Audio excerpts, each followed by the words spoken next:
Hello दोस्तों। बिहार का सियासी पारा चढ़ने जा रहा है। राहुल गांधी 17 तारीख को सुबह बिहार की गलियों, खेतों और खलिहानों तक जाएंगे और इस यात्रा का नाम है वोट अधिकार यात्रा।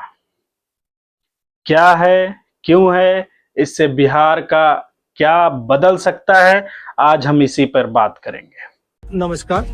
17 तारीख हम बिहार में वोटर अधिकार यात्रा पर निकल रहे हैं। वन मैन वन वोट का जो आइडिया है, संविधान को बचाने का जो आइडिया है, उसके लिए हम और हमारे साथ बिहार के सारे युवा एक साथ निकलेंगे और वोट चोरी को रोकने का काम करेंगे। इस लड़ाई में बिहार के युवाओं की जरूरत है। सारे के सारे युवाओं को हमारे साथ जुड़कर संविधान की रक्षा करनी चाहिए।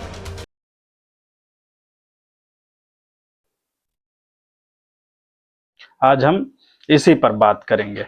पटना 17 अगस्त की सुबह कांग्रेस के झंडे, कार्यकर्ताओं का काफिला, कार्यकर्ताओं की भीड़, राहुल गांधी का काफिला, यहीं से शुरुआत होगी वोट अधिकार यात्रा। ये यात्रा बिहार के कई जिलों से होकर गुजरेगी। पटना, बक्सर और गया, दरभंगा, भोजपुर और कई कस्बों और गांव में राहुल गांधी सीधे जनता से मिलेंगे।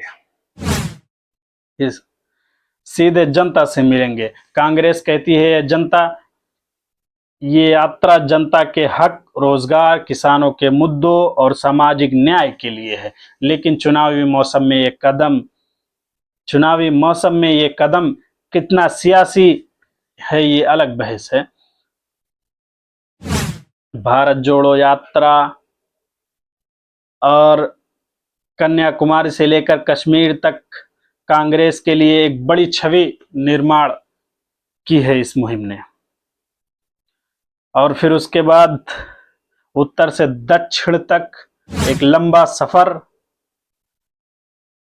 राहुल गांधी ने तय किया है। इसने भी जमीन से जुड़े हुए नेता की छवि बनाई है राहुल गांधी की।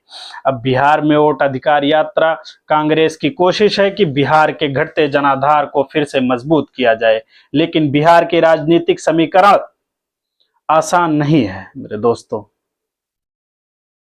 आसान नहीं है। यहाँ जातीय गणित, क्षेत्रीय पार्टियों का दबदबा और बीजेपी की संगठनात्मक ताकत, ये सब राहुल गांधी के सामने एक बहुत बड़ी चुनौती है।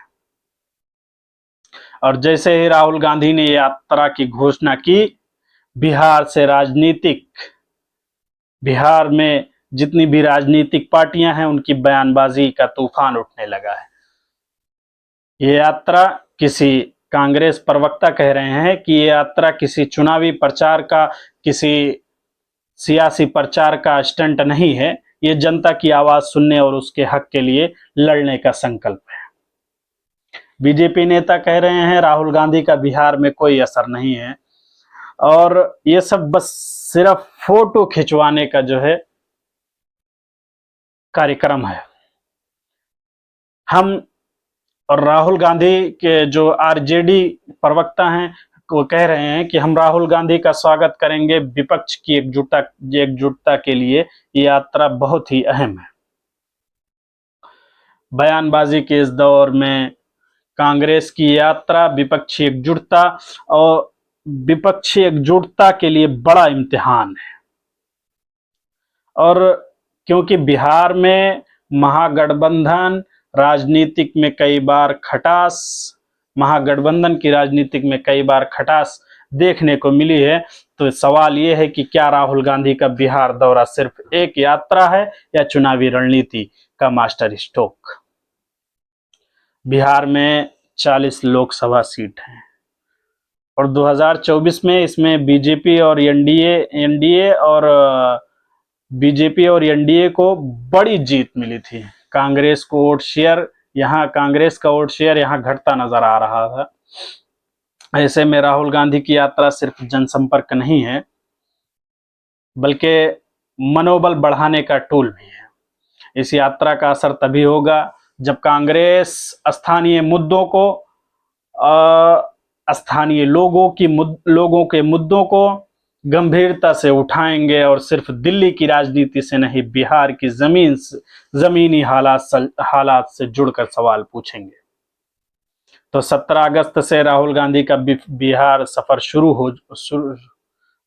17 तारीख से राहुल गांधी का बिहार का सफर शुरू होगा और कांग्रेस के लिए यात्रा जनाधार लौटाने की कोशिश होगी और विपक्ष एकजुटता की परीक्षा।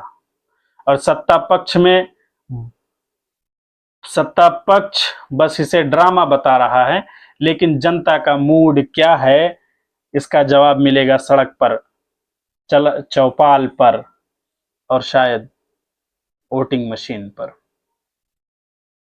फिलहाल बिहार की सियासी जमीन गरमाने के लिए राहुल गांधी मैदान में उतर चुके हैं और हमारे जितने भी बिहार वासी हैं, जो भी 65 लाख जिनके भी नाम नहीं है, 65 लाख जिनके वोट कटे हैं, मैं उनसे गुजारिश करता हूं कि अपने अपने जो है वोट का अधिकार लीजिए और एक जो देश को सही से सीधे रास्ते पर चलाने की हैसियत रखता हो, अहमियत रखता हो, देश की अहमियत रखता हो, देश का लोगों की अहमियत रखता हो, लोगों को समझता हो, उसको अपना वोट दें। अब मैं किसी का नाम नहीं ले रहा हूं, मैं आपके ऊपर ये राय छोड़ रहा हूं। आप लोग समझदार हैं, आप जो है